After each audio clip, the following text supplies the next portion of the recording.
El paciente no describe tristeza como emoción principal, describe cansancio. Dice que sabe lo que tiene que hacer, pero no lo puede hacer. En la observación aparecen conductas de retirada progresiva, menos actividad, menos contacto, menos interés por estímulos que antes resultaban reforzantes. No como un fallo interno, sino como una respuesta consistente a un entorno exigente y poco predecible. Me pregunto qué función está cumpliendo esta retirada, qué consecuencias inmediatas está produciendo. La evitación reduce el malestar a corto plazo, disminuye la exposición a la crítica, al error y a la exigencia constante. Ese alivio momentáneo reduce la conducta. El contexto muestra múltiples estímulos adversivos. Demanda sostenida, bajo reconocimiento, vínculos donde el afecto parece estar condicionado al rendimiento. La acción deja de producir consecuencias positivas. El cuerpo aprende, se reduce y se protege. No se identifica un evento único, se identifica una historia de aprendizaje donde actuar deja de ser seguro. Y aquí es donde tengo esta otra pregunta. ¿Es esta conducta el problema o es la señal de un ambiente empobrecido en reforzadores? Desde esta perspectiva, la conducta denominada depresiva no es un déficit personal, sino una adaptación funcional a las contingencias adversivas mantenidas en el tiempo. La terapia tendrá como objetivo reorganizar el contexto, reintroducir acción con sentido. No estaremos enfocados en la motivación, porque desde esta perspectiva, el cambio emocional no antecede a la acción, es consecuencia de ella.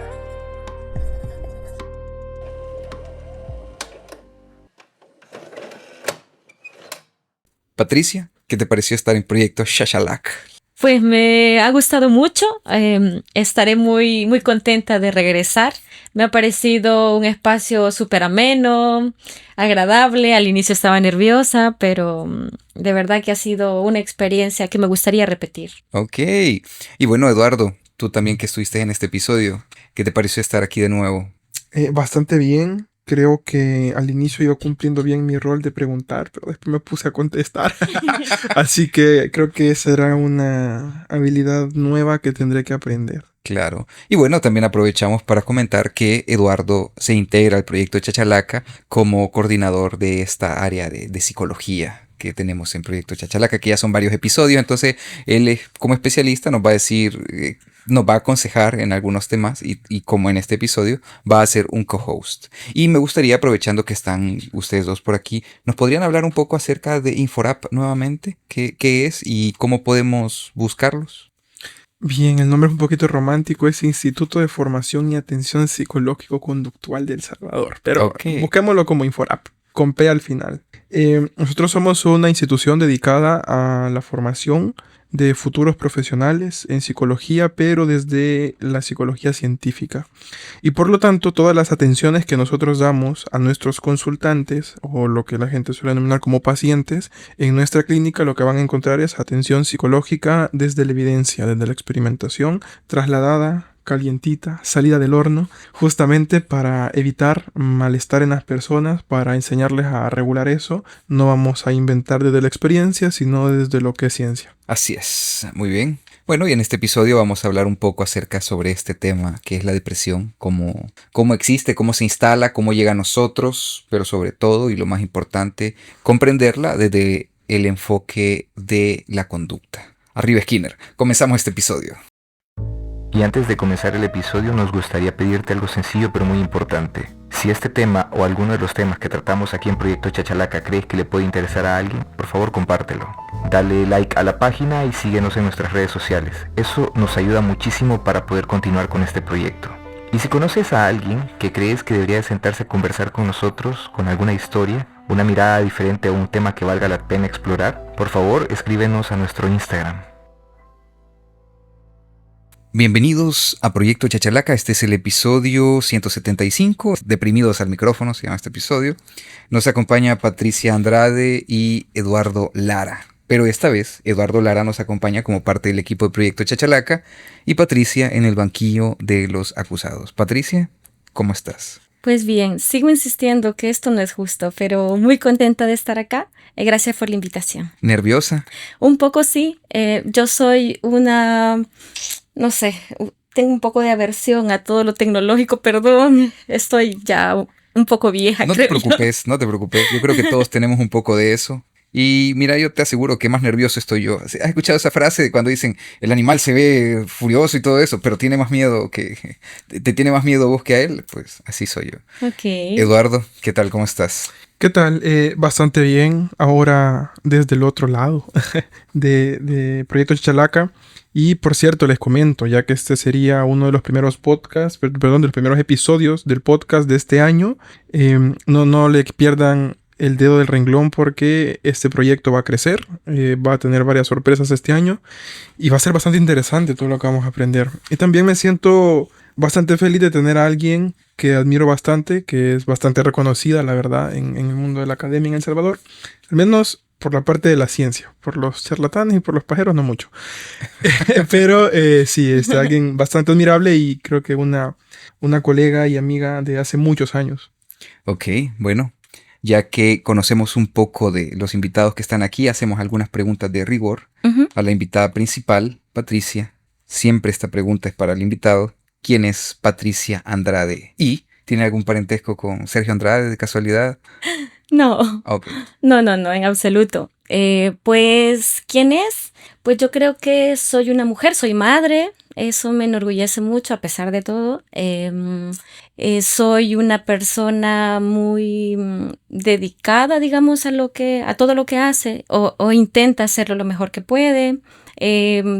Mi historia de vida ha sido definitivamente necesaria para llegar al punto donde estoy ahora y como profesional definitivamente me ha ayudado a estar donde estoy ahora. Y de hecho, por eso es que soy psicóloga también, ¿verdad? Por explicar, por comprender diferentes momentos de mi vida. Así que bueno, eso. Así que soy una mujer luchadora. Eso no quiero que suene a un poco a cliché, ¿verdad? Pero realmente sí, me gusta ponerle energía a las cosas que hago. Excelente. Uh-huh. Bueno, ¿y cómo fue que te llegó este tema de psicología? Mira, aquí tenemos historias de origen de todo tipo, ¿verdad? Uh-huh. Aquí, por ejemplo, cierto psicólogo que no vamos a mencionar dijo que se había encontrado con el espíritu de Skinner una tarde de estas en un libro. Y de hecho, yo quiero hacer un paréntesis en lo que estamos hablando porque fíjate que la Patti es básicamente la mujer que trajo la psicología basada en evidencia a la mayor parte de El Salvador. O sea, hemos hablado de Inforap, hemos hablado de Aprosamen, hemos hablado de congresos. Somos la única institución que ha hecho formaciones en El Salvador, la única en términos de psicología científica. Y posterior a nosotros han habido otras personas que se han sumado, que me alegra mucho, pero nadie conociera la psicología basada en evidencia en El Salvador, no al menos como lo es ahorita, sino es por ella. Ella trajo las terapias basadas Mira, en Eduardo, evidencia. ¿y por qué no me dijiste que estábamos de frente a tremenda invitada? Me hubiera por lo menos te dije. Creo que es una exageración, te voy a contar un poco, Okay. Pero primero voy a contestar tu pregunta. De hecho, a la psicología yo llegué ignorante. O sea, yo no dimensionaba al tremendo problema que me iba a meter. Okay. Definitivamente. Entonces sonaba bien, la gente me contaba sus cosas y yo dije, ¿por qué no? ¿Verdad? Y aparte que también desde muy pequeña siempre me preguntaba el porqué de las cosas. Okay. ¿Por qué esta gente se comporta así? ¿Por qué hacen esto? ¿Por qué no? Y tal, ¿verdad? Entonces me pareció una buena idea. Ahora bien, lo que dice Eduardo sí que me parece un poco una exageración. Porque fue durante la pandemia que proliferaron un montón de cursos, webinars y cosas así. Entonces fue también por azar que encontré un curso de análisis de la conducta. Entonces, como yo la primera vez que me aproximé a ello fue como que me estalló la cabeza. Así fue como un hiciste boom. Clic Sí, con el tema, me estalló la cabeza. Entonces, lo primero que hice fue compartírselo a las personas más cercanas a mí, y en este caso se lo compartí a Eduardo, y él, de hecho, él fue el que hizo el trabajo de difusión después de ese paso inicial.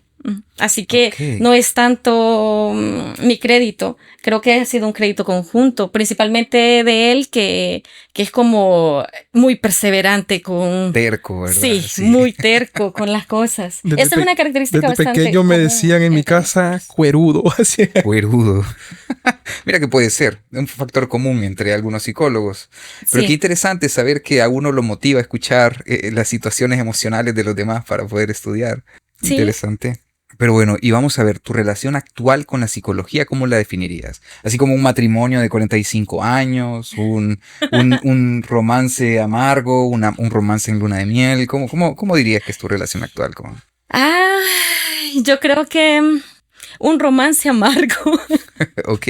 Del que no voy a poder desligarme nunca, pero es bastante amargo, te diré. En este contexto es bastante amargo. Lastimosamente, en la mayoría de espacios donde se habla de psicología, donde se enseña psicología, pues no se enseña psicología basada en evidencia. Entonces, pareciera que cualquier persona puede decir cualquier cosa y ya es válida, ¿ya? Entonces, y eso es perjudicial para las personas, es antiético también. Si lo que yo estoy haciendo no tiene evidencia de efectividad y tampoco sé que lo que estoy haciendo de verdad va a ser a favor de la persona o va a ser en perjuicio de la persona. Okay. Entonces es un romance porque creo que va a ser eterno, porque me genera cosas, siempre las mariposas en el estómago están, ¿verdad? Pero es un poco Pero pronto amargo. Lo ves así. Sí, me gustaría que fuera diferente. Sin embargo, es lo que es y ahí vamos, haciendo lo que se puede. Muy bien. Bueno, y hablemos un poco de este episodio. En este episodio vamos a abordar un poco este tema de la depresión. Nos encontramos en el marco del Día Internacional de la Lucha contra la Depresión. Me parece que fue hace un par de semanas, ¿verdad? Un par de días, de hecho. Sí, un par de días. Bueno, igual hace un par de días casualmente fue el tema de 1932, la conmemoración. Fue el viernes pasado. Y pues nada más invitando a las personas que nos escuchan, por si quieren saber un poco más sobre esto, pueden buscar en internet sobre el Día Internacional de la Lucha contra la Depresión y también sobre 1932, que es parte de lo que estamos abordando en el proyecto Chachalaca. De hecho, qué curioso. Estamos sentados acá siendo nietos de los del 32 hijos de los del 75. Así es. Así que ojo siempre a la historia, no nos despeguemos, porque es cíclico. Es cíclico. Muy bien. Aquí comenzamos con la primera pregunta. Uh-huh. ¿Por qué debe de haber un día de la lucha contra la depresión? Pues bueno, fíjate de que en muchas publicaciones o la OMS, ¿verdad? Habla de la depresión como uno de los problemas en salud mental, lo cito de esta manera porque así es como se maneja, como de los más prevalentes en la población mundial, de hecho, ¿verdad? Y hay mucho énfasis en ello porque pareciera ser que gran parte de la población en algún momento de su vida experimenta depresión, ¿verdad? Okay. Entonces pareciera ser que incluso para los sistemas de salud también ya se está, o sea, desde hace una década para acá, hay mucho auge de la necesidad de antidepresivos, de la prescripción médica y tal, ¿verdad? Entonces es un problema de salud, es un problema económico de salud. Entonces este día se creó para hacer notar esa problemática que muchas personas transitan en silencio, ¿verdad? Okay. Entonces es necesario para evidenciarlo. Lo que no se habla pareciera que no existe, ¿verdad? Entonces a partir de acá, entonces se evidencia esta problemática y también se dirigen acciones, ¿verdad? Acciones de prevención o acciones para el tratamiento de la problemática. Sin embargo, aquí habría que ver qué acciones son y si realmente están dando los resultados que queremos, pero eso tendríamos que irnos a la visión que se tiene de la depresión. Uh-huh. y los enfoques que pueden haber. Sí, porque a partir de allí, si tenemos clara la causa, ¿verdad? Okay. Entonces habría una línea de intervención y prevención clara, ¿verdad? Pero si no entendemos la problemática desde la ciencia, es como tirar un poco palos al aire, ¿verdad? Bueno, mira, y aquí hay una cosa que para muchos que estamos desde afuera a veces no entendemos. Por ejemplo, cuando se habla de una depresión, muchas veces lo relacionamos con la tristeza. Uh-huh. Entiendo que la depresión y la tristeza no son lo mismo. Uh-huh. Yo no sé, porque pienso que no son lo mismo, pero siento que. ¿Podrías explicarnos cuál es la diferencia que hay, o si hay una diferencia entre la tristeza y la depresión? Pues fíjate que una maestra española, ella dice que el deprimido es un triste muy triste, ¿verdad? Que está profundamente triste. José. ¿Verdad? Bueno, sí. O los que escuchamos José. O los que escuchamos José, me incluye. Por eso somos Bacardí. 3 deprimidos aquí. Porque a los 3 nos gusta José. Entonces, definitivamente está vinculado, pero fíjate, la depresión, yo creo que aquí nos tendríamos que ir a qué es la depresión. Primero, antes de relacionarlo con una emoción básica como es la tristeza. La depresión es, por economía, es una etiqueta diagnóstica que engloba una serie de comportamientos. Cuando decimos comportamientos, creo que ustedes no han tocado en podcasts anteriores, pero vale la pena mencionarlo. Cuando hablamos de comportamientos, hablamos de la relación de la persona con su entorno, ¿verdad? En la interacción con su entorno, pues, surgen conductas. Entonces, en ese sentido, la depresión englobaría una serie de comportamientos, ¿sí? Digamos, comportamientos depresivos, si le queremos decir de alguna manera. Entonces, es una etiqueta que viene de corte médico, ¿verdad? No desde la psicología, sino desde la medicina. Esto fue como una necesidad de poder decir, bueno, mira, el comportamiento de esta gente, los síntomas que tiene, coincide con esto, y desde lo económico, como tú lo dices, viene esta idea de poco rendimiento en el trabajo, distraído y con estas características como en función de determinarlo por el comportamiento, ¿no? No, realmente la etiqueta surge como una enfermedad. O sea, la etiqueta surge desde el enfoque médico. Cuando yo te digo de que por economía lo podemos utilizar nosotros como psicólogos basados en evidencia. Yo no. ¿Viste? Pero, aquí hay discriminación. Pero no, claro, pero es que fíjate, es un problema que tú, que no eres psicólogo, o otras personas a nuestro alrededor que no son psicólogos, digan que una persona está deprimida, ¿verdad? Porque no es correcto, claro. De hecho, decir que una persona está deprimida también es un problema, porque es como que la persona contiene la depresión, ¿verdad? Como que fuera algo, un ente, un parásito, un virus, no sé, ¿verdad? Como si fuera una enfermedad, como que el organismo contiene depresión, y no es así, ¿verdad? Sino que son conductas en la interacción con un contexto, ¿verdad? Que tienen ciertas características, ¿sí? De desmotivación, como tú bien lo decías, como de pérdida de sentido. Sí, precisamente, ya que lo estás mencionando, ¿cuáles son como las características de una persona con depresión? Fíjate que no lo podemos decir a priori, porque cada persona responde de manera diferente. Responde de manera diferente de acuerdo a su contexto. Decir a priori, y ese es el problema de los manuales, que a priori dicen cómo debería comportarse una persona que tiene esta etiqueta, ¿verdad? En cambio, dentro de la psicología basada en evidencia, las evaluaciones son individuales, porque cada persona puede comportarse de diferente manera y podría también evidenciar ciertas conductas depresivas, ¿verdad? Ok. Pero vamos a ver, trato yo de aterrizarlo a la vista de alguien que viene de afuera. Imagínate que soy una persona que tiene cierto rendimiento, cierta, digamos que, velocidad para atender el trabajo, un conjunto de elementos. ¿Qué cambia en mi conducta que yo o que un psicoterapeuta pueda decir, usted parece que está pasando por una etapa de depresión o se está aproximando a una depresión? Ok, bueno, es que aquí hay unos términos, ¿verdad? Pero bueno, bien, yo creo que antes de llegar ahí, podrías comentarnos, Pati. A ver, ¿la depresión es una enfermedad? No es una enfermedad. O sea que la depresión no es algo que vos tengas en el organismo en algún momento. No lo es. Esperando salir ahí, así como ahorita que este man se descuide, lo deprimo. así como el virus. O sea, la depresión no es una enfermedad. No es una enfermedad. ¿Cómo la podemos entender antes de pasar a las conductas que pueden ser observables dentro de lo que entendemos como depresión? Ok, la depresión, como te decía, era un conjunto de comportamientos, ¿verdad? Que suceden a causa de ciertas pérdidas estables de reforzamiento. Esto traducido. Espérate, por favor. Esto traducido traducido. Okay, digamos, en el ejemplo que tú ponías de esta persona que, digamos, era súper eficiente, un ritmo de vida, en el área laboral muy bien, área personal, de pareja, etc. Pues imagínate que esta persona tiene una ruptura de pareja. Ok. Sería una cuestión común, ¿verdad? Común, frecuente, sucede, humano, ¿sí? Sí. Pierde esta relación, entonces pierde esta serie de estímulos o esta cierta serie de interacciones que eran estables en su vida actual, ¿ya? Okay. O sea, hay muchas cosas estables o muchas cosas positivas o fuentes de bienestar que de repente ya no están.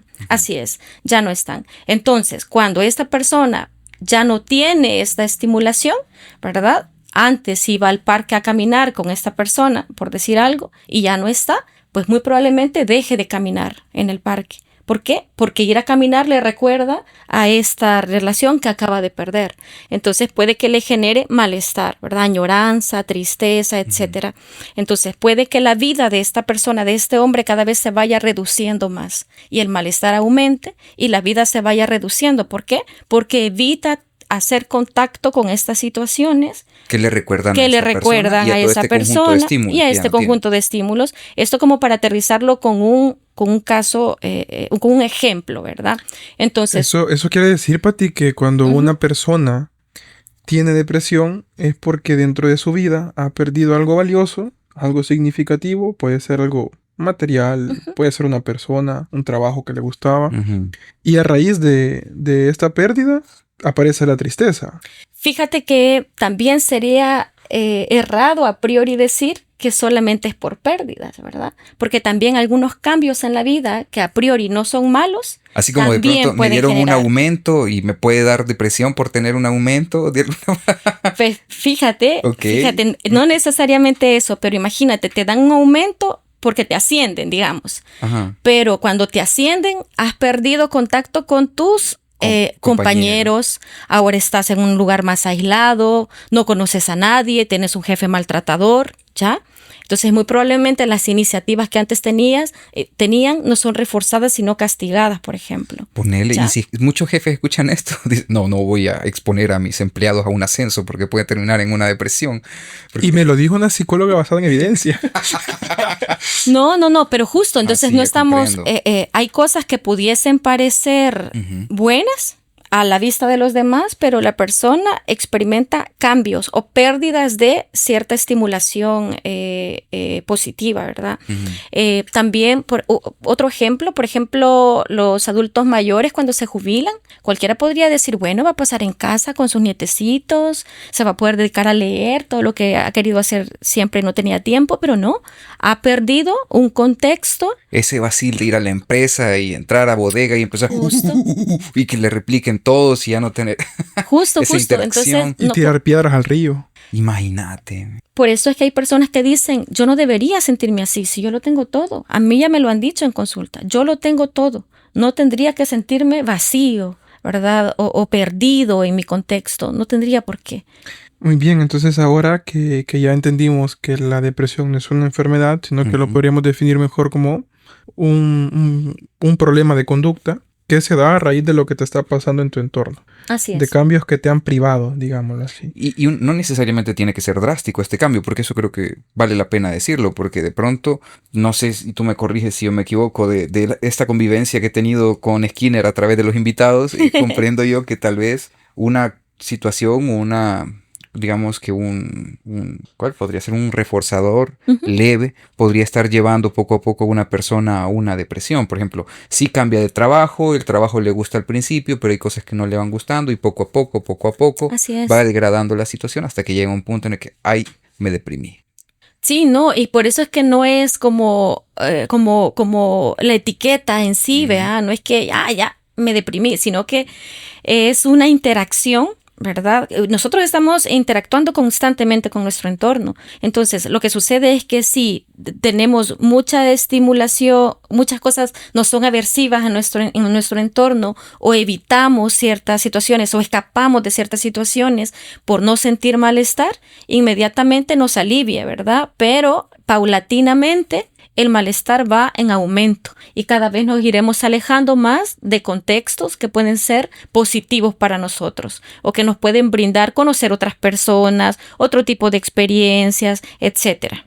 Y a ver, creo que esto ya más o menos lo dejabas entrever, pero es que cuando uno está empezando o entra en una depresión o está ya en una depresión, siente que hay cosas que antes sí disfrutaba y ahora no. Uh-huh. Pero tú lo decías hace un momento, que tal vez esto tiene cierta relación con esto que acaba de desaparecer de tu vida o esto que acaba de cambiar tu vida.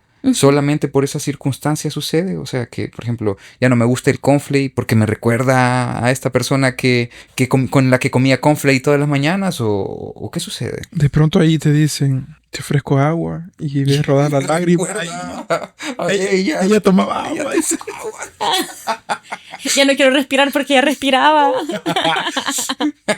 No, sí, yo creo que, no sé si lo he entendido bien, pero creo que te refieres a la evitación de situaciones, y que fíjate que también algo característico nuestro de los seres humanos es que todo aquello que se parece o que tiene las mismas características, lo asociamos, ¿vea? Entonces, de repente, si yo salí al parque y ahora ya no quiero salir, pues de repente no quiero ir a ningún parque. O sea, cada vez la vida se va limitando más, como te digo, ¿verdad? Por estas asociaciones o por la evitación generalizada. ¿Por qué? Porque inmediatamente nos hace sentir bien, como a salvo. Mejor no me expongo, porque no me quiero sentir mal, ¿verdad? Entonces, pero esto, ya te digo que aquí estamos hablando un poco en el aire. Tendríamos que analizar cada caso en particular, ¿verdad? O sea que, para entenderte, nos estás queriendo decir que lo que nos hace malestar, nosotros lo evitamos. Y cuando lo evitamos a corto plazo, nos va sumamente bien, porque como ya no me expuse al parque, ya no me siento mal en el ratito del parque. Pero, al mismo tiempo, cuando evitamos el malestar, estamos evitando la posible fuente de bienestar. ¿Es así? Totalmente. Perdóname, yo todavía aún estoy tratando de procesar algunas cosas. Entonces, uno podría evitar querer sentirse bien porque le recuerda que se sentía bien con su pareja o algo así. No es que la persona lo haga a propósito, ¿verdad? No es que lo diga, voy a evitar hacer esto, ¿verdad? No se trata de eso, sino que el malestar, naturalmente nosotros queremos evitarlo, ¿verdad? Nosotros, de hecho, en nuestra cultura se nos ha dicho que sentirnos mal está mal, ¿verdad? Que la tristeza o el enojo, la culpa, etcétera, esas son emociones que se deberían evitar, que no deberías sentirlas, porque si las sentiste no es problema, ¿verdad?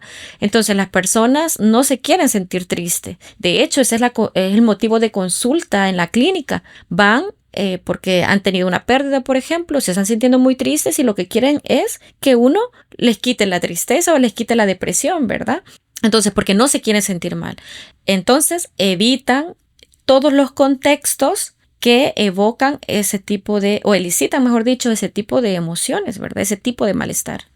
O sea que nos estás queriendo decir que para sentirnos mejor tenemos que sentirnos mal inicialmente, aceptar ese malestar, y que cuando lo logremos experimentar, se va a ir y nos vamos a empezar a sentir mejor. Es curioso que lo digas y podría ser contradictorio, pero el dolor no hay otra forma de afrontarlo más que atravesarlo, porque es humano sentirlo. Es humano sentir dolor ante una pérdida de una pareja. Es humano sentirme triste, profundamente triste, por un cambio contextual de algo valioso, ¿verdad? Algo que era una fuente de bienestar para mí. Es humano sentirlo.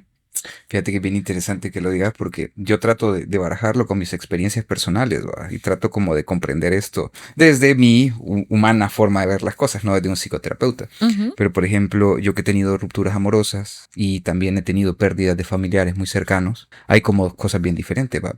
O por lo menos la forma en la que yo lo afronto. Y porque, por ejemplo, en una ruptura amorosa muchas veces hay preguntas de por qué pasó esto, qué es lo que sucedió, ¿no? Y muchas cosas que tal vez no se terminan de narrar en una relación. Pero, por ejemplo, en la partida de un familiar, si algo me he dado cuenta es que aceptar que el familiar se fue y que ese dolor también como forma parte de esa experiencia de querer profundamente a alguien. O sea, ese vacío, o sea, entre más grande es el vacío, más quisiste a la persona, ¿sí? Y la forma en la que te relacionas con ese espacio que ya no está, esa persona que ya no está, también manifiesta la forma en la que te relacionabas con esa persona, ¿no? Justo. Hay personas que con ese vacío a veces, o sea, lo que quieren es como seguir peleando, seguir teniendo respuesta, ¿no? Y a diferencia de una relación que esa persona todavía sigue por ahí, la ingrata dijo que me iba a amar toda la vida, pero ahí anda de bandida. Toda la vida No me mientras digas duraba. que me quieres. Así dice Cerati, el para siempre es mientras dura, vea. Así es. ¿Qué facto de cita ahí, no? Justo este es el para siempre mientras dure. Creo que citando a Cerati, siempre soy. Siempre y no es. puede ser otro día. Creo que, vamos a ver, déjame tratar de poner una analogía, un ejemplo y me dicen si llegamos al 20. Hace poco yo estaba con alguien que le gustan las monedas, entonces tenía un dólar a lo que la gente suele denominarle un dólar aborigen, que esas son las monedas de dólar amarillas. Entonces, las chapinas, decimos. no, las monedas de dólar estadounidense. Amarillas. Sí, yo aquí conozco que la gente les dice las chapinas. Okay, no sabía eso. Entonces fíjate que esta persona me decía, mira, esta moneda me gusta porque aquí trae una nativa americana. En la parte donde denominamos... que sale con un bebé, ¿verdad? Correcto. Eso era muy común aquí. Y me decían gusta la chapina. Me gusta un montón, decía esta persona. Pero el otro lado no me gusta porque trae el águila yankee, el signo del imperialismo. Decía nuestro comandante Chávez. Entonces, digamos que las emociones son algo como esa moneda. Hay unas que son agradables, hay otro lado que son desagradables, pero no nos podemos despegar de ellas. Entonces, si vos querés la moneda con esa parte que te gusta, también tenés que aceptar esa misma moneda que tiene una parte que no te gusta. Y cuando aceptás que no son monedas diferentes, sino que es la misma moneda pero con diferentes caras, la aceptás, la podés agarrar y podés utilizarla a tu favor. Si aceptás que esa águila imperialista es parte también de la otra parte que te gusta y que aceptando que es una sola, la puedes aceptar e ir a comprar algo, pues estás utilizando esto que no puedes evitar a favor tuyo. Sí. De pronto, no sé si se cacha. Sí, creo que sí. Sí. Lo que pasa es que son experiencias humanas. Fíjate, hablando de la evitación, si evitamos una situación contextual que nos genera malestar, evitamos todo, incluso lo bueno que puede surgir en esa experiencia.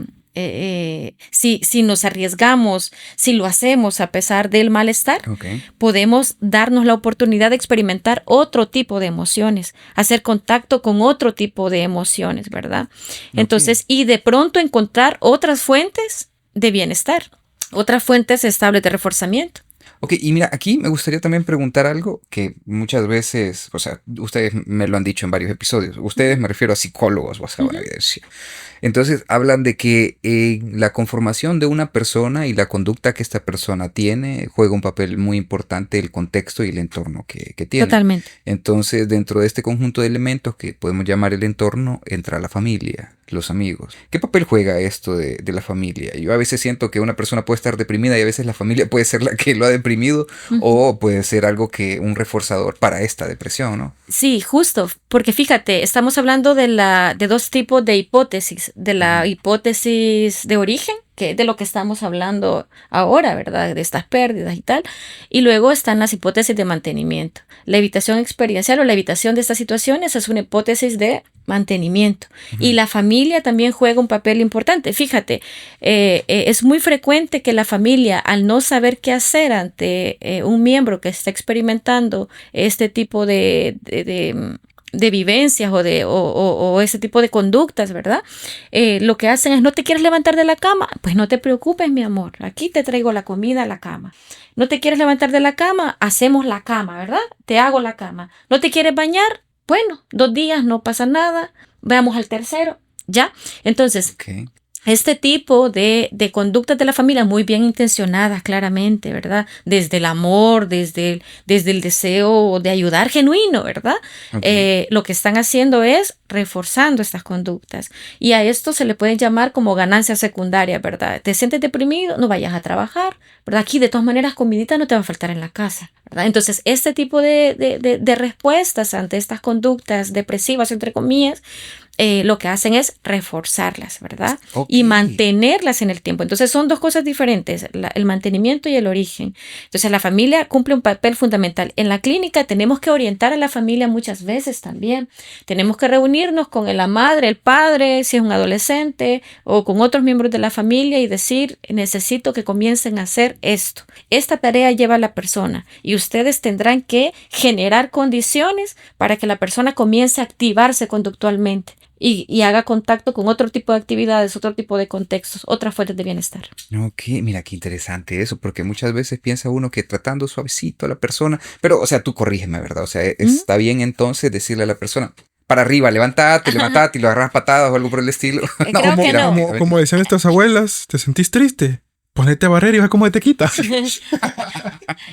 Bueno, o sea, no solo hace falta echarle ganas para salir de la depresión. Algo de razón tienen, ¿verdad? Por la activación, por las conductas. Sin embargo, tampoco son conductas al azar, ¿verdad? Las que tienes que realizar, sino que en la historia de aprendizaje de estas personas, estas conductas sean significativas, sino no van a ser mantenidas en el tiempo, ¿verdad? Si le decimos en una ocasión, eso fue bien molesto para mí, no sé, era psicóloga, creo que era psicóloga, no recuerdo, pero hubo un lanzamiento de un libro para la depresión, ¿verdad? Era una experiencia personal de cómo ella había salido de una situación depresiva, pero ella se había ido a Estados Unidos a reconectarse consigo misma, ¿verdad?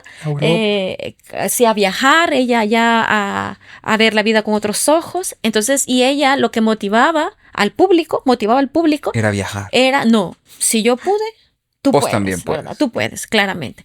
Entonces, a mí me generó mucho malestar, honestamente, ¿verdad? Escucharlo, porque no es así, no se trata de, estás deprimido, levántate y barré, ¿verdad? O estás deprimido, anda a la playa a ver el atardecer, ¿verdad? Sino que tienen que ser cosas o actividades que tengan sentido para la persona, que sean fuentes de reforzamiento natural. ¿Qué quiere decir eso? Que sean conductas que puedan ser reforzadas en su ambiente y que puedan ser mantenidas en el tiempo, ¿verdad? No le voy a decir a una persona que gane el mínimo y le gusta la playa, que vaya a la playa todos los fines de semana, ¿verdad? Cuando eso representa capaz su ingesta alimentaria de 5 días.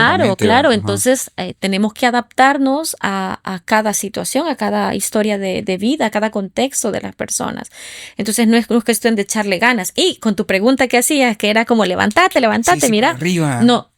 Acá lo que tenemos que hacer es entender, ¿verdad? Entender que es válido, que no por decir que no es una enfermedad, no es menos importante, ¿verdad? Ojo, porque eso es lo que la gente piensa, que si nosotros como psicólogos decimos es que no es una enfermedad, es como que le restáramos valor. Correcto. O como que le restáramos sufrimiento humano, y en absoluto es así.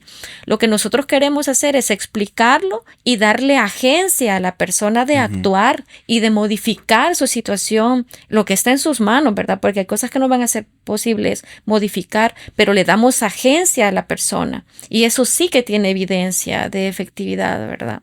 Entonces, ¿qué es lo que la familia podría hacer? Es, no quieres levantarte a comer, ¿verdad? Entonces, como aquí contigo, o te levantas y comemos juntos, o ha venido tal persona para acompañarte, o buscar la manera de hacerlo en conjunto. No quieras arreglar tu cama, y si lo hacemos juntos, ¿ya?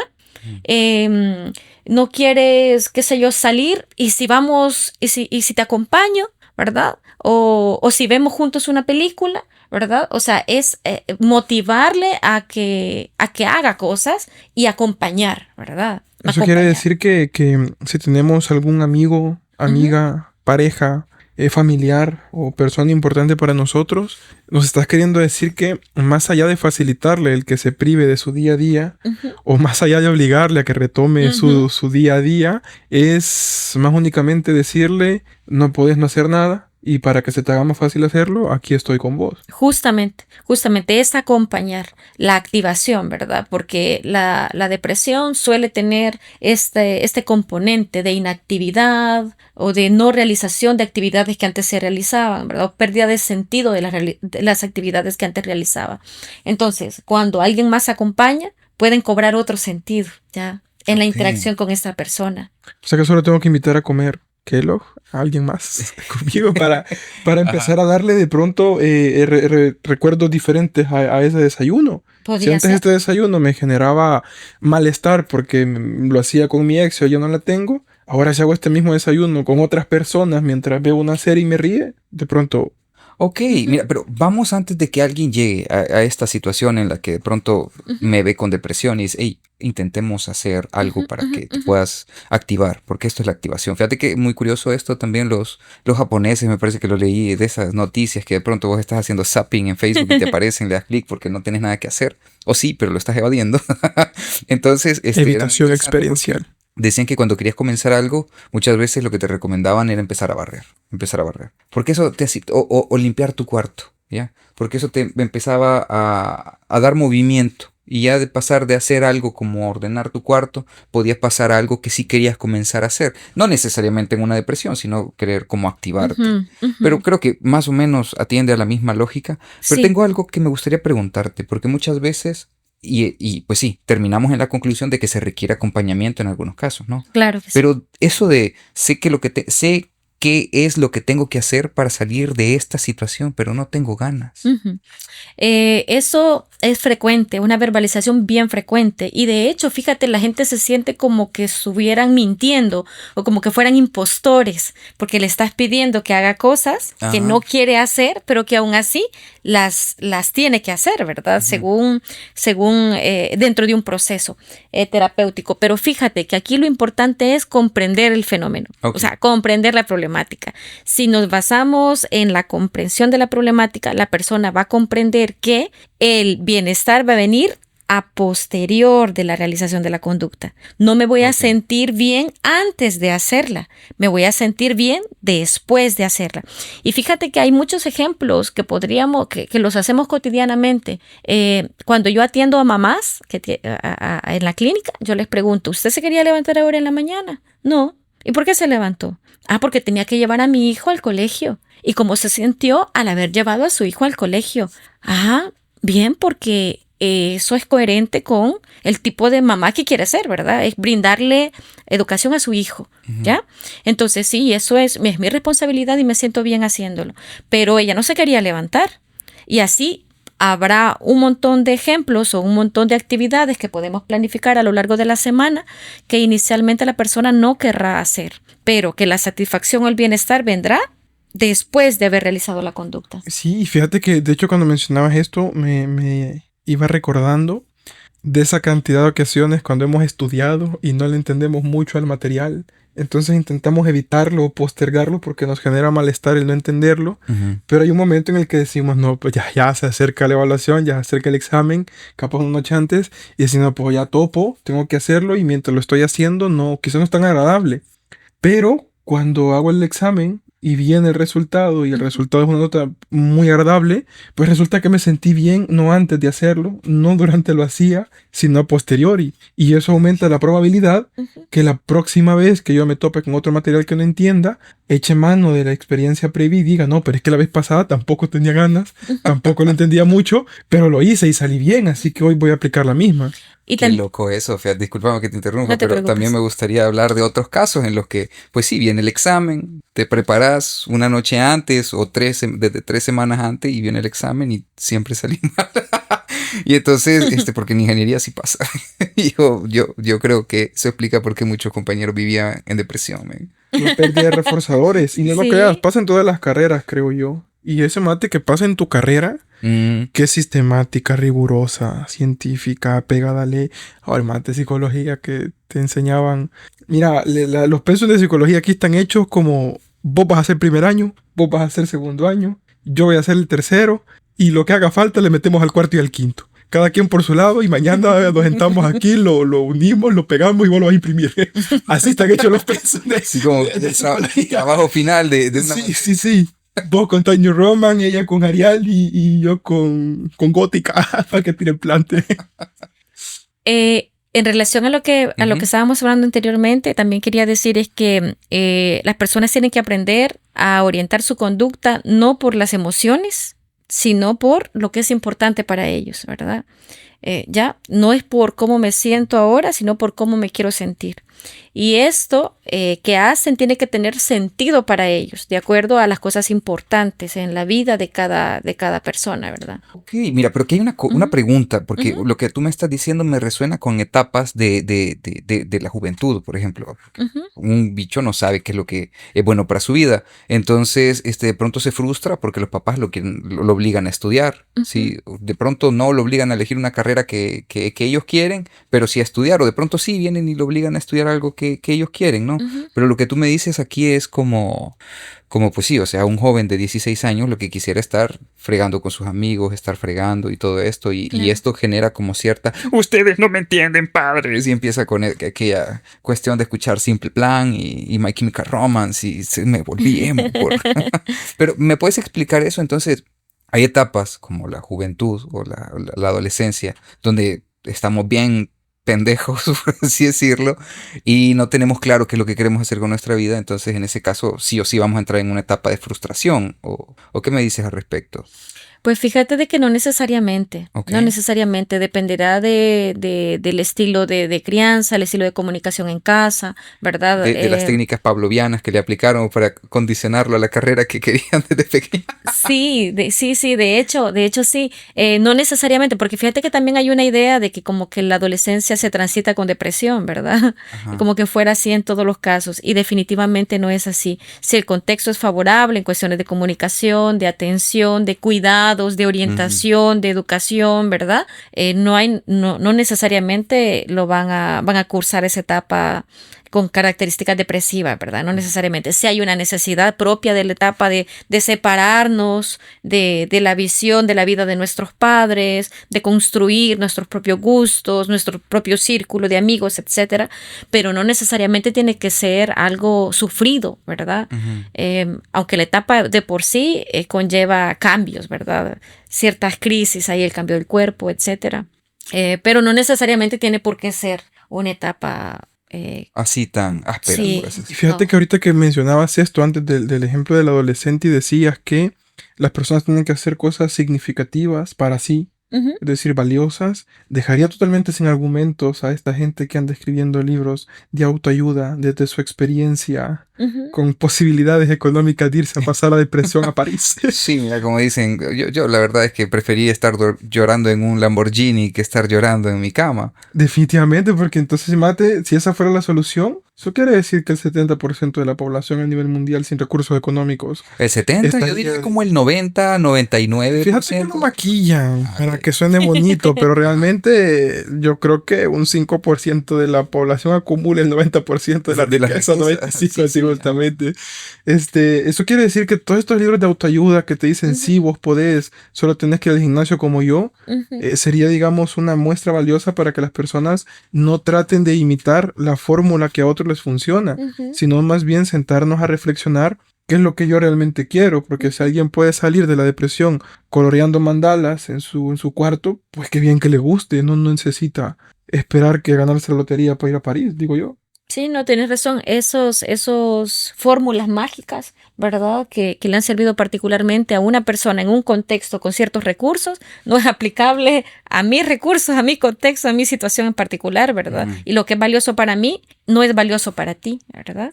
Sí, correcto. Y no tiene es todo un el mismo molde, significado, no sí. es un molde, claramente. Entonces, los principios son los mismos, pero Su historia de aprendizaje la historia de es diferente. aprendizaje es diferente. No, y que me parece bien que lo recalquemos porque alguien puede leer un libro de autoayuda, seguir el paso a paso de ese libro de autoayuda, terminarlo y resulta que se sigue sintiendo mal. Y es porque no conectó al final con cosas significativas para él, sino que siguió una receta de cocina con materiales ficticios, llamémosle. Ok, sí, mira, qué interesante. Yo creo que ese es como el fenómeno Naruto, man. Yo antes era como tú. Y tratan como de plantearle, yo vivía lo mismo que vos estabas viviendo y esto es lo que hice, ¿no? Yo tenía un chamuco endemoniado adentro de mí y vivía pura maruchan. Mira que son cosas que pueden suceder, ¿no? Que de pronto creemos que nuestra solución a los problemas que nosotros tenemos es una llave general para todos, ¿verdad? Yo creo que sí hay que comprender que conocer de la experiencia de otras personas nos puede abrir digamos que la opinión, la idea, la visión, a oportunidades, a cosas que tal vez yo no he explorado, pero podría explorar. Claro que Entre sí. esas podría ser, mira qué interesante, él se mejoró yendo a terapia. Nunca lo había explorado, pero es una cosa que podría hacer, ¿no? Pero también, pues, de pronto, personas que no tienen acceso económico para poder pagar una terapia y pues que tal vez necesitan atenderse y tal vez no pueden, escuchando y probando poco a poco, pero creo que no es, o sea, lo ideal, ¿no? Pero conocer y explorar otras visiones siempre es una... Sí, aquí el problema es que sea un profesional de la psicología que te oriente basado en sus propias experiencias, ¿verdad? Okay. A mí me pasó esto, yo sentí lo otro, yo hice tal, ¿verdad? A mí me funcionó esto, todo eso es de verdad que es alarmante porque sucede Nocivo. frecuentemente. Cantidad de veces, o pídale a Dios, también dicen cosas, ¿verdad? Y eso es lo más, o sea, la señora de la tienda me puede decir a mí algo así y sería válido desde la preocupación de ella, pero no voy a ir donde un psicólogo para que me diga eso, ¿verdad? Eso es preocupante. Y te cobra de ribete. Puede que me cobre. Tenemos un compañero que le dejaron que tomar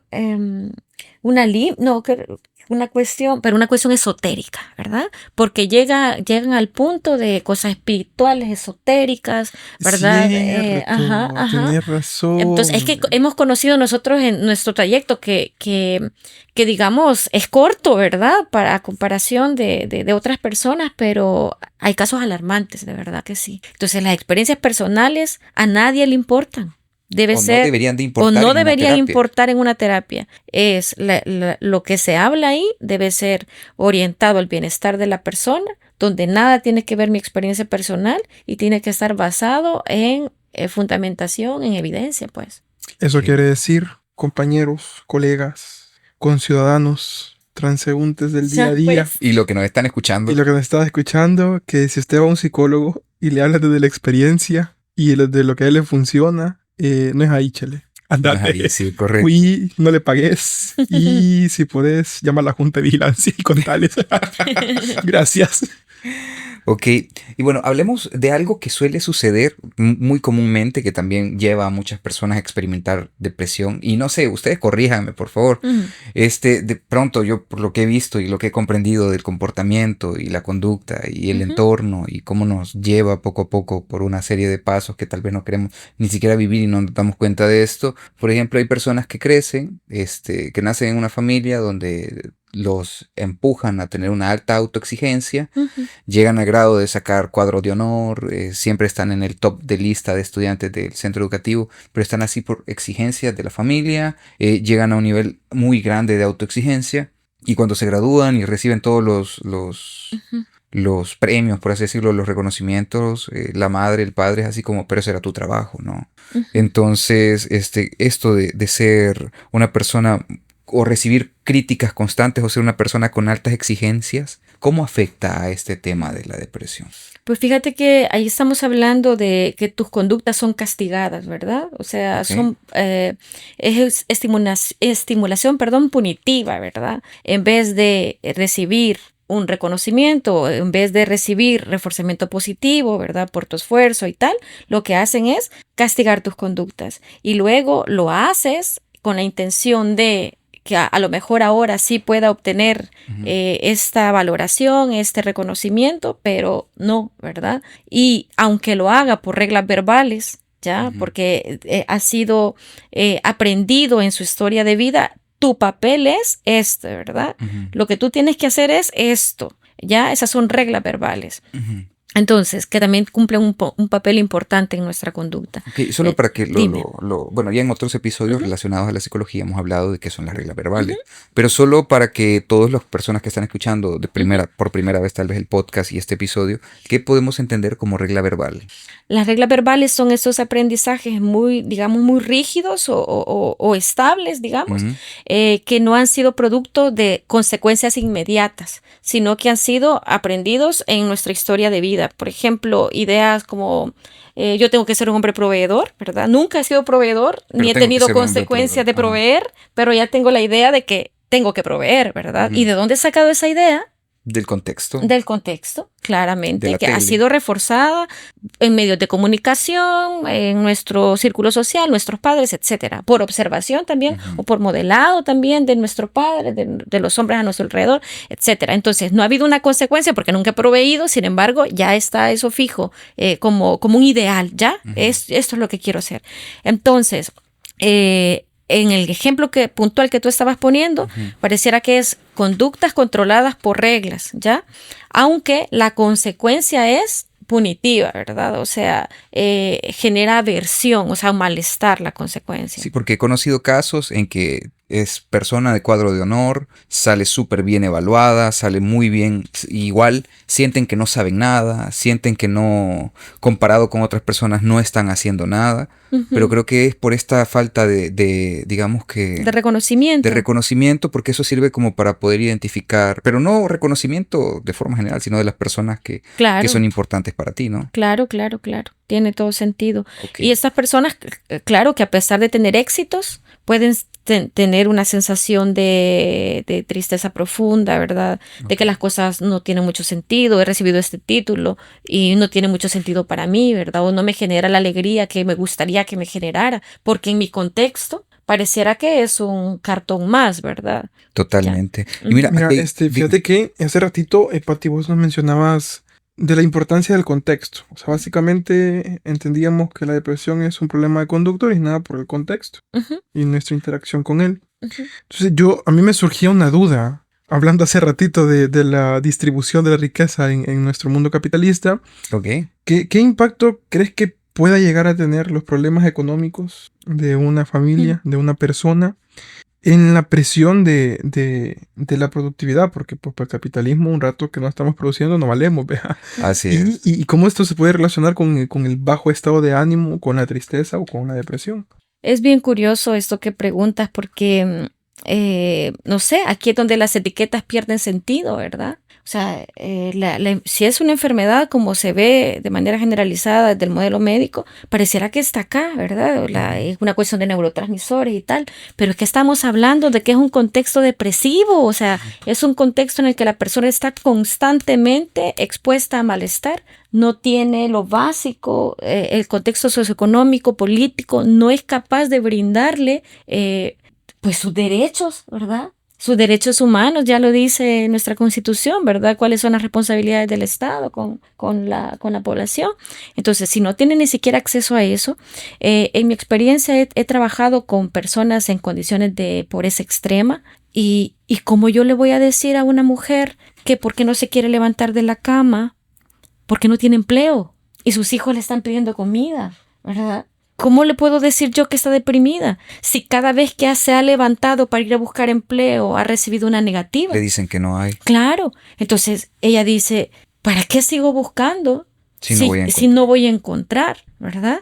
Y si ella está en cama, puede ser que algunas personas a su alrededor ayuden, ¿verdad? De hecho, estoy recordando un caso en particular, ¿verdad? Que a él era más funcional estar en ese estado, ¿verdad? No levantándose de la cama, con un aspecto evidentemente afectado. Sí, afectado y tal, porque entonces se preocupaban los familiares, ¿verdad? Pero esto no era, o sea, desde acá no quiero que estemos criticando, que no es una crítica al comportamiento de ella, ¿verdad? De esta persona en particular, sino que es como resultado de las carencias y en esta búsqueda o la diversificación conductual, si ir a buscar trabajo no me funciona porque no he podido conseguir, ¿verdad?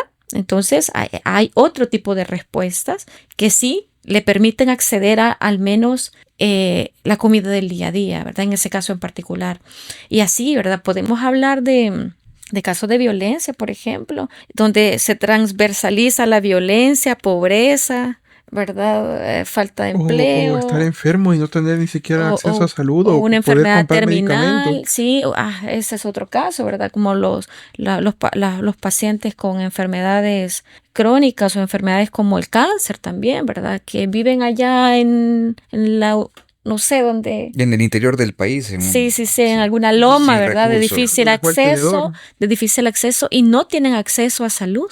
o a salud de calidad y ven su cuerpo deteriorarse todos los días. Dime tú, ¿dónde queda la etiqueta, verdad, de depresión? Claro. Aquí, ¿dónde queda? Es que es inexistente. O sea, sería una burla decirle a la persona que se está sintiendo deprimida. ¿Y por qué no le echa ganas? Porque cuando hay un contexto de verdad que cualquier persona se sentiría de esa manera, y es una verbalización que yo utilizo mucho. Uh-huh. Cualquier persona en su situación probablemente se sentiría como usted, ¿verdad? Cualquier persona. O otra verbalización que yo utilizo mucho es solamente con escuchar su caso, yo también siento, ¿verdad? O sea, yo también estoy sintiendo o me aproximo un poco a su dolor. Ahora no usted que está en esa situación tan difícil, ¿verdad? Entonces, claro, si nos vamos por el enfoque médico errado, estaríamos dejando de lado todos estos aspectos que definitivamente influyen en el estado de ánimo de las personas naturalmente. Ahora, también quizás es importante recalcar que cuando nosotros hacemos alusión a un modelo biomédico errado, no estamos diciendo que la medicina esté equivocada. Uh-huh. La medicina es un desarrollo tecnológico de diferentes saberes muy importante y que ese modelo biomédico puede, con mucha destreza, explicar y alargar la vida de las personas en problemas físicos, enfermedades como tal. El problema radica cuando intentamos extrapolar este modelo biomédico y meterlo a la fuerza en un lugar donde no cabe, como es la conducta, donde no existen las enfermedades conductuales, pues. Entonces ahí radica el problema. Y esto, solo imaginémonos que todo esto nos vamos a una semana y media atrás en la historia de los más o menos 200.000 años que tiene que existir el Homo sapiens. ¿Te imaginas agarrar un DSM-5 o un CIE-11? Y querer aplicárselo. E irte a los años de la esclavitud. Si es que no hubiera esclavo que no hubiera salido con enfermedad mental, si no tenían acceso a derechos, a educación, a salud, a vivienda, comida, maltratos, golpes, y ¿cómo? O sea, no había manera. Ni ibas a rescatar un solo y capaz le echaban la culpa al color de la piel en aquellos entonces. Entonces no había forma. Entonces no estamos diciendo que el modelo biomédico sea o tiene que ser satanizado. No, es algo muy funcional. Pero responde a eso, a la salud física, ya está. Pero no se puede extrapolar a problemas de conducta donde el origen radica en la interacción en un contexto que si tu contexto está bien amolado, pues no hay manera de que vos estés bien. Correcto. Solo para que tal vez personas como yo, que tal vez no lo entenderíamos tan fácil como lo han explicado ustedes, si nos vamos 100 años atrás, hablar de trabajo infantil era algo normal. Y hoy no, ¿sí? Lo que hay que plantear aquí es que diferentes épocas tienen una forma de interpretar fenómenos y, como en este caso, la conducta de cierta manera. Y culturas, ¿sí? También. Correcto. Y culturas. De hecho, la depresión, ¿verdad?, responde en gran medida a los intereses económicos, ¿verdad?, a las farmacéuticas. Y ahí vemos nosotros a personas, casos lamentables, que pasan de medicamento a medicamento, ¿verdad? Uh-huh. Porque su problema contextual, ¿verdad?, sigue ahí, o sea, en su ambiente, donde la persona también es parte de ese ambiente y esa interacción, sigue allí la problemática. Por ejemplo, y le están cambiando el medicamento, mira, como si fuera dulces. Y se cronifican los problemas, porque al no entender las causas de los problemas, se cronifican. Para las personas de a pie, ¿vea?, para entender por qué la depresión no es, por qué la etiqueta es una problemática en sí, y es que imagínate, los psiquiatras hacen esto, bueno, los psicólogos también, vean. Sí. Estás deprimido porque tienes esta serie de criterios, ¿verdad? ¿Y por qué cumples esta serie de criterios? Pues porque estás deprimido. ¿Pero y por qué estás deprimido? Pues porque cumples esta serie de criterios. ¿Y por qué cumples esta serie de criterios? Pues porque estás deprimido. Entonces, este es un error tautológico, se llama, ¿verdad? Donde estamos patinando y no estamos explicando. O sea que estás triste, nada. Lloras mucho y dormís bastante porque estás deprimido. Y estás deprimido porque cuando el psiquiatra o el psicólogo te pasó aquel test, vos pusiste que llorabas mucho, dormías mucho y estabas triste. Entonces, estás triste porque estás deprimido, estás deprimido porque estás triste. Así es. Entonces, esa es la explicación. Entonces, desde el análisis de la conducta, lo que nosotros intentamos hacer es explicar las funciones de la conducta. O sea, ¿qué es lo que está manteniendo la conducta, verdad? Y fíjate que esa etiqueta tiene un peso tremendo. O sea, es como que agarres una piedra, se la amarres a alguien en los pies y lo tiras a un río y tiene un peso tremendo. Sí. Porque entonces imagínate la persona que su contexto sigue extremadamente mal, que nada mejora, que no consigue empleo, que tiene hijos a los que tiene que darle de comer y por más que se esfuerza no la ve, no sale no sale el mes al mes y le vienen cambiando el medicamento, te puede dar incluso la impresión de es que hay algo malo en mí. Porque yo ya pasé por diferentes especialistas, ya me dieron diferentes medicamentos. Quizás yo nací con algo roto, quizás yo tengo algo malo de fábrica. Sí, las heridas de infancia. Ay, no me alinearon los chakras. ¿Va?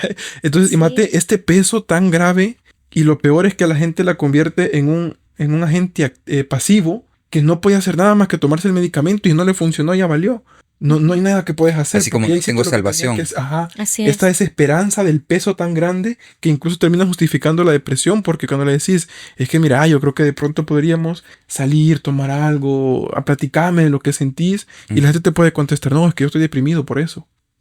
¿Y quién contra esa palabra, verdad? Sí, eso cuesta un montón. Cuando las personas ya van con una etiqueta, el hacerles comprender una explicación diferente es bien difícil. Es ser el primer paso. Si no, no podemos hacer nada. Y bueno, me gustaría, en la medida que ustedes puedan comentar, cuáles son las razones aquí en nuestra región, El Salvador, por las que las personas suelen ir a buscar ayuda psicoterapéutica para poder salir de una depresión. ¿Qué es ese elemento detonante que lleva a unas personas a experimentar depresión en nuestra región? Pues fíjate que son muchas. Podríamos aquí hablar de muchas, pero quizás... Digamos un top 5 tal vez. Digamos un top 5 de los casos que quizás más recientes que he atendido. La violencia. La violencia hacia la mujer, ¿verdad? Casos de violencia hacia la mujer. Violencia física, verbal, psicológica. Sí. Eso es bien común. Sexual también, ¿verdad? Por los espacios donde yo he trabajado, la violencia sexual ha sido bien presente, ¿verdad? Así que eso definitivamente, pues no hay que explicar demasiado, que nos va a generar un profundo malestar, ¿verdad? Más cuando es constante y cuando también las mujeres no ven salida a la situación, ¿verdad? También enfermedades o diagnósticos, y no el diagnóstico en sí muchas veces, sino la manera en la que es transmitido el diagnóstico, ¿verdad? Como por ejemplo las enfermedades como el cáncer. ¿Qué más? También la falta de acceso a servicios, a derechos básicos. O sea, no tener acceso a salud, educación. Imagínate el grave problema que tenemos en nuestra región como Istmo Centroamericano de el peligro alimentario. O sea, hay gente que no alcanza a hacer sus 3 tiempos de comida y los 2 o el que hace con una alimentación bien desbalanceada que no le brinda ni siquiera los nutrientes mínimos necesarios para desarrollarse. También el acoso laboral. Ahora que lo recuerdo, últimamente también he atendido bastantes casos de acoso laboral o inestabilidad laboral, violencia laboral en general también. Sí, y lo que comentaban hace un momento, aquella circunstancia en la que tal vez una pérdida, el descontrol sobre una emoción, ¿no? Claro que sí, o el riesgo de perderlo, o sea, no lo he perdido aún, ¿verdad? Pero hay una alta inestabilidad o alta probabilidad de pérdida. También nos podemos anticipar a ello, ¿verdad? Sí, y la falta de habilidades o herramientas de conducta para poder manejar estas situaciones, porque mira, situaciones complicadas te vas a enfrentar en cualquier vida, independientemente del estatus económico que tengas, te va a pasar. Pero si desde pequeño a vos te enseñaran, por ejemplo, que la tristeza, la frustración son emociones básicas que te van a pasar en algún momento, son inherentes al ser humano, y lo que tenés que hacer es exponerte a ellas, no alargarlas más del tiempo que tiene que hacer, ni tampoco evitarlas. ¿Te imaginas crecer con esta idea? Bueno, ahorita me acabo de sacar una mala nota en el examen, soy parte de 4º grado, acabo de sacar una muy mala nota, me siento mal, me siento terrible, pero va a pasar. Y lo que tengo que hacer es no clavarme con esta nota que acabo de sacar, sino ver en qué fallé, claro, para poderlo mejorar y este malestar que esto... ¿Te imaginas haber crecido con eso? Sí, en vez de ese, juelas. La cinchada que me van a pegar. La verguiza que voy a recibir. Sí, no. Hoy voy a cenar pillada a la casa. Justamente, entonces crecemos sin habilidades ni herramientas. Y el contexto también es... Correcto, que no nos enseñan. Entonces llegamos adultos con esta idea de la apicracia, va, que yo todo el tiempo tengo que andar feliz, tengo que andar nice. Entonces llegamos adultos evitando cualquier tipo de malestar que, como ya vimos, la evitación a corto plazo nos va sumamente bien, pero a largo plazo es insostenible y solamente nos mete en más problemas y más malestar. Bueno, y aquí me gustaría hacer un pequeño varieté porque pues, sí, mitos hay un montón, ¿sí? Por ejemplo, uno de los mitos que mucha gente suele hacer broma al respecto, los psicólogos también se deprimen, o sea, a un psicólogo, ¿qué le dicen? O sea, no le dicen échale ganas, sino mira, no revisas ahí tus apuntes de la carrera o algo por el estilo. Es como cuando el extintor agarra fuego. Así mismo. ¿Sí Pues, se puede deprimir un psicólogo? Pues acá, si hablamos nuevamente de que la depresión son conductas, una serie de conductas, ¿verdad? Que se pueden clasificar como depresivas, ¿ya? Pues claro, nosotros también somos seres humanos que vamos a experimentar pérdidas, que quizás lo que se espera socialmente es que nosotros tengamos herramientas o conocimientos para hacerle frente a ellas.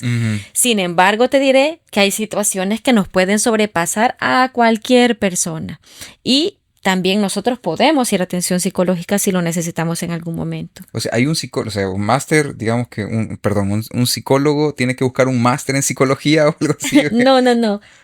Somos como Cráneo Rojo en los Avengers. Ok. Nosotros guiamos a las personas a un tesoro que no podemos poseer. Estabilidad. No es un máster, simplemente es que aunque nosotros sepamos de los principios de aprendizaje, muchas cosas de los que nosotros hacemos y vos haces no son conscientes, o sea, no nos damos cuenta. Los principios operan aunque no nos enteremos. Y nosotros dentro de la clínica como psicólogos sí tenemos la obligación de darnos cuenta qué sucede dentro del espacio terapéutico. O sea, en la mayor medida posible tenemos que estar conscientes de lo que hacemos allí, ¿verdad? Pero en nuestra vida personal no tenemos por qué estar todo el tiempo analizando todo, ¿ya?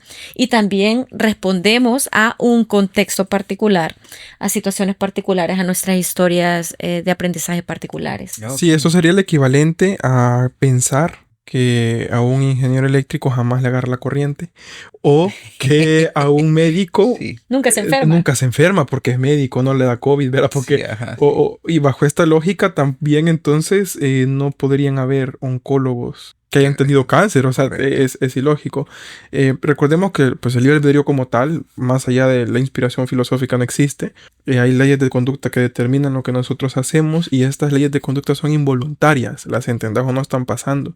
Entonces nosotros ponemos mucha atención cuando somos psicólogos y estamos ejerciendo, pero entenderlas no te exime de ellas.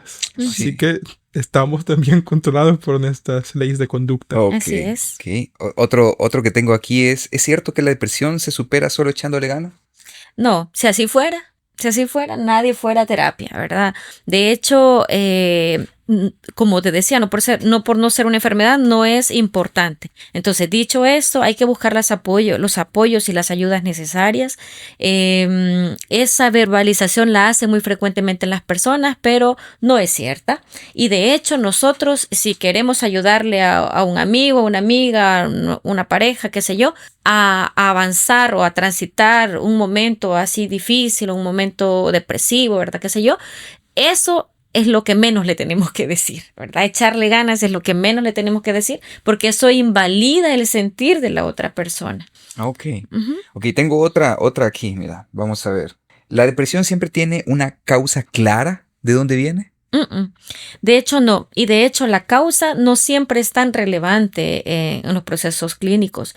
Es más relevante las hipótesis de mantenimiento, las que están pasando hoy, ¿verdad? Sobre las que podemos tener control hoy, pero muchas veces no sabemos desde dónde vino y algunas veces es desde la infancia. O sea, las personas refieren sentirse de esa manera desde que estaban niños o adolescentes, ¿verdad? Entonces es bien difícil. Resulta que cuando eran niños y adolescentes también eran seres humanos que se podían poner casualmente. Entonces que sentían puede igual. pasar. Digamos que esto es algo así como una bola de nieve, donde no toda la vida vamos a poder tener la certeza de saber cuándo comenzó, pero tal vez un evento te hizo sentir mal y a raíz de que lo intentaste evitar a toda costa, creaste otro problema que intentaste evitar a toda costa y con esas conductas creaste otro y ya cuando llegaste tenés el aquí y el ahora. Bueno, sí, yo aquí estoy amolado ahorita, justamente. Aquí estoy amolado ahorita y no sabemos dónde comenzó. Pero por suerte no todo el tiempo es necesaria la hipótesis de origen. No. Con entender el mantenimiento podemos mejorarlo. Así es como dónde estoy ahora y qué puedo hacer hoy, ¿verdad? Ok, a partir de ahí. ¿Qué variables o qué recursos tengo a mi alrededor de los cuales puedo echar mano? Muy bien. Vamos a ver, tengo otra aquí. ¿La depresión puede tener una base físico-química o una relación con una condición médica?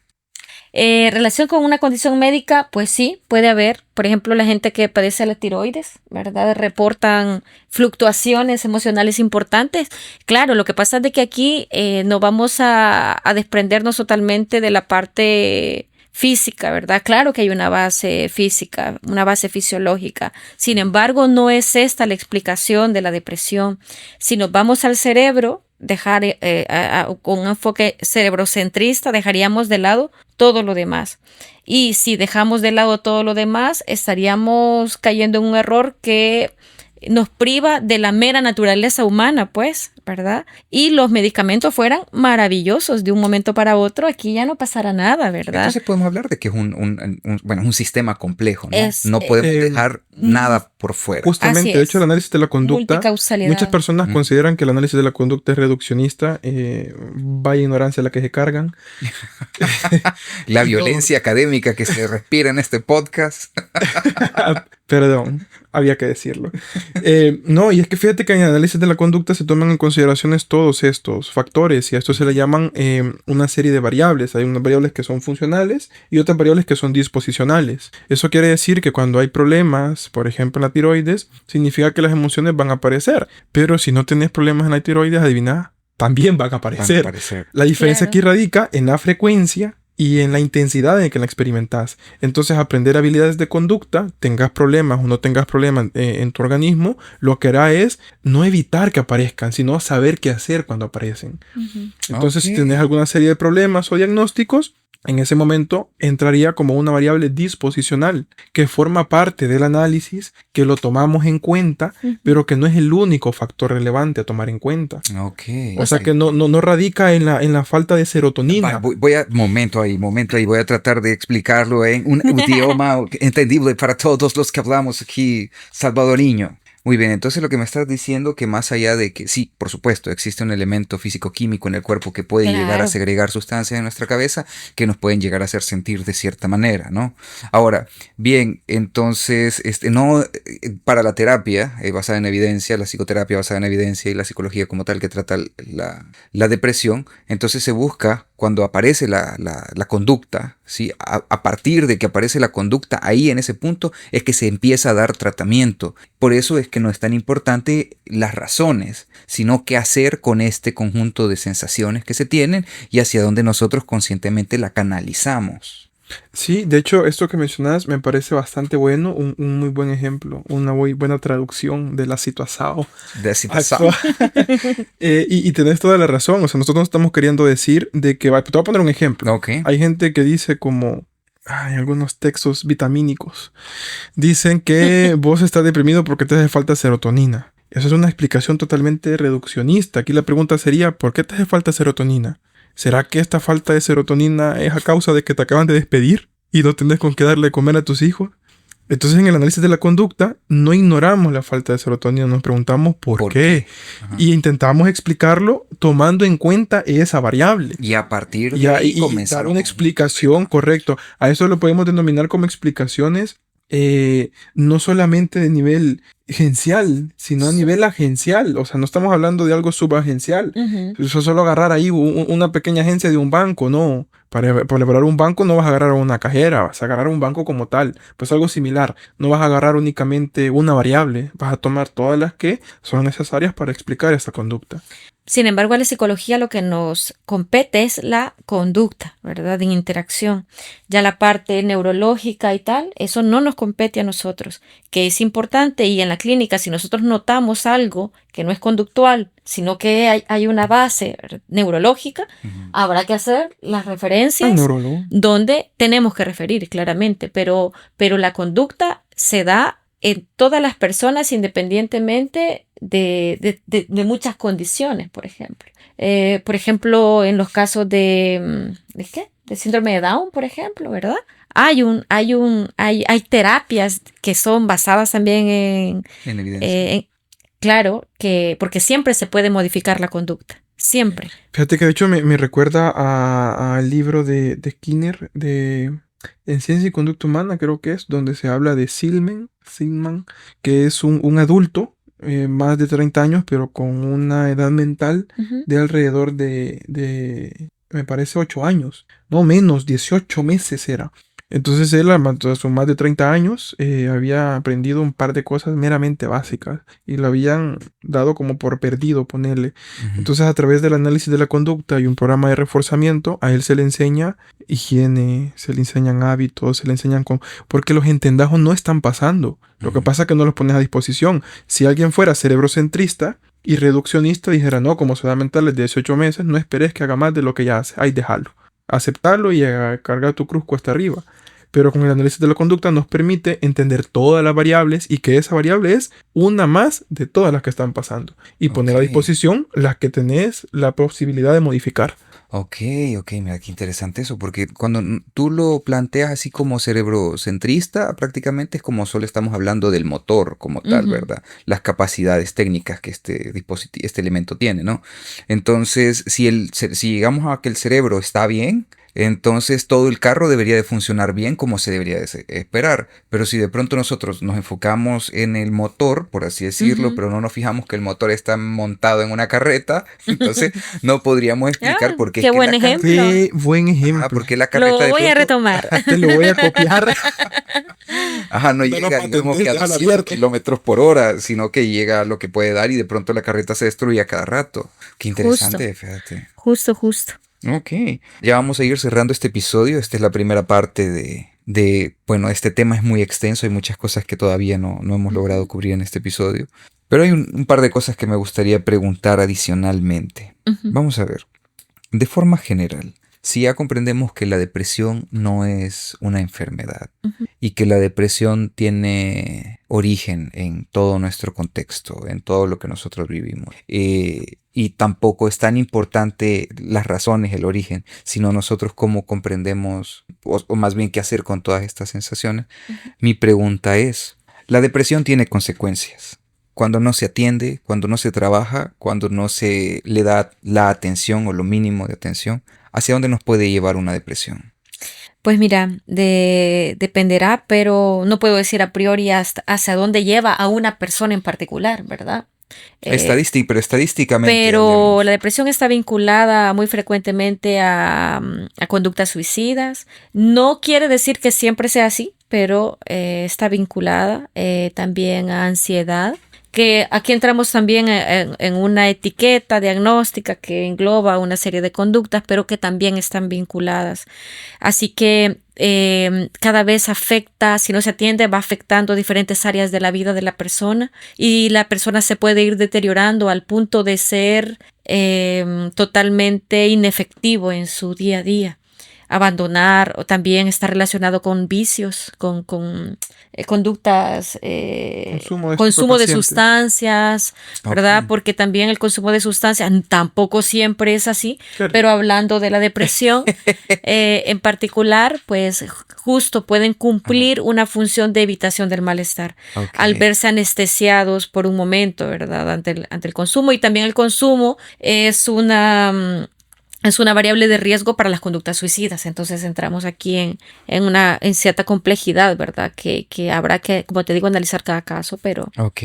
Bueno, y es precisamente de lo que vamos a hablar en el siguiente episodio de Proyecto Chachalaca, en esta serie relacionada al tema de la depresión, porque creo que es importante identificar que muchas personas ya, digamos, que avanzaron en su depresión, en esta insatisfacción de la vida diaria, de las cosas que están viviendo, y de pronto ya se encuentran tal vez en una etapa de adicción. Y tal vez pienso que la adicción no necesariamente viene por haber pasado por una etapa de depresión sin haber recibido atención de algún tipo. Sin embargo, puede ser una parte de las consecuencias, o esas ideas, tal vez pensamientos intrusivos, así como desinstalate de la vida y cosas por el estilo, que no necesariamente vengan de algo que yo veo en la televisión, sino que probablemente de una depresión que yo no recibí atención. Ni siquiera me di cuenta que pasé por una depresión, porque me imagino que eso puede suceder, que yo pasé por una depresión y no me di cuenta. simplemente le dejé de hallar gusto a las cosas, como de pronto en alguna edad le dejé de hallar gusto al sorbete de vainilla, ¿no? Yo todavía le hallo gusto al sí. sorbete. No, pero me refiero de forma general que también de pronto cambian los gustos, Sí.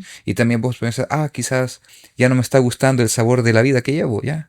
No, y sí, lo que vos mencionás, lo que pasa también es que muchas personas puede que ahorita estén experimentando un estado de ánimo tan bajo que podemos entenderlo, con el agravante que esto conlleva y las comidas que necesitan, una depresión, pero resulta que el ritmo de vida que vos tenés no te permite sentarte a experimentar esto, porque aunque vos estés muy triste, no tengas ganas de levantarte este día, que te pesa la vida, pero resulta que tenés ahí uno o dos personitas que dependen de vos. Y esta gente, aunque esté muy deprimida, tiene, esto le podemos llamar como factores protectores. Tiene dos personitas ahí que ama tanto que ni siquiera puede darse una pausa de decir, hoy no puedo no salir. Hoy no puedo quedarme en la casa, sino que tiene que hacerlo porque No hay existen personas que aman y que sus condiciones no le permiten ni siquiera darse una pausa para estar mal, imagínate. Ok. Bueno, y Patricia, para terminar este episodio, ¿te gustaría compartir algo con quien nos escucha? Pues yo diría que si los que nos escuchan se sienten profundamente tristes, ¿verdad? Con la vida cada vez más limitada, más acortada, pues que no tienen que transitar por esto solos, ¿verdad? Buscar ayuda en su red de apoyo, en aquellas personas que te validan, que te acompañan, que te activan también a hacer cosas, pues sería bueno echar mano de ellas. Y si tienen la posibilidad de buscar atención psicológica, pues también háganlo. Creo que puede ser de ayuda para atravesarlo más rápidamente o de manera más efectiva, y no porque lo querramos dejar atrás, porque es una experiencia humana, no por eso, sino más bien porque en atención psicológica podrán desarrollar las habilidades, podrán conocer por qué se sienten así, qué hacer cuando aparece el malestar, ¿verdad? Y qué pueden hacer para ayudarse y tener mayor equilibrio en la vida. Porque así como ponía de ejemplo la moneda Eduardo, pues lo que buscamos es tener como cierto equilibrio, a pesar de los malestares que siempre van a haber, también qué fuentes de bienestar puedo cultivar, ¿verdad? Para que me hagan contrapeso y sean como flotadores en mi vida. Y también recuerden que podemos hacer siempre el recuento de cosas importantes para nosotros y no hacer las cosas por cómo me siento, sino por cómo me quiero sentir o por lo que quiero lograr de acuerdo a eso que es importante para mí. Si yo no quiero ir a estudiar mañana, pero es importante para mí graduarme y tengo la opción de quedarme en la casa y tengo la opción de ir, entonces aquí es elegir la conducta que sea más coherente con aquello que quiero lograr, a pesar de mi estado de ánimo, ¿verdad? Okay. Entonces no es cuestión de echarle ganas, sino es de comprender que esto es temporal, va a pasar, sí, va a pasar, y que también me puedo ayudar con el tipo de decisiones que tome, ¿ya? Ok. Ok, bueno, Patricia, Eduardo, terminamos este episodio. La verdad es que quedan muchas cosas en el aire, quedó muy interesante el tema de la depresión y pues aquí creo que muchas personas van identificando algunas cosas que tal vez han vivido, que tal vez duró poco tiempo porque de pronto, así como una pequeña circunstancia llega y se va de nuestra vida, también estas sensaciones de no sentirnos plenos o no sentirnos bien con lo que nosotros estamos viendo pueden llegar y pueden desaparecer, ¿no? Y eso no significa que no haya sido una depresión en la que pudimos haber entrado. Y incluso, como lo dijimos en el episodio, no necesariamente me pude haber dado cuenta de que lo estaba pasando. Creo que el siguiente episodio va a ser muy importante porque vamos a ver ahí qué herramientas podemos desarrollar, podemos buscar, cómo saber si necesito terapia psicoterapéutica, ¿no? Qué es lo que puedo, qué sí, qué no, y pues aquí con los especialistas también vamos a ir abordando parte de lo siguiente que vamos a hablar más adelante, que es el tema de la ansiedad. Así que bueno, espero que hayan disfrutado este episodio, nos escuchamos pronto.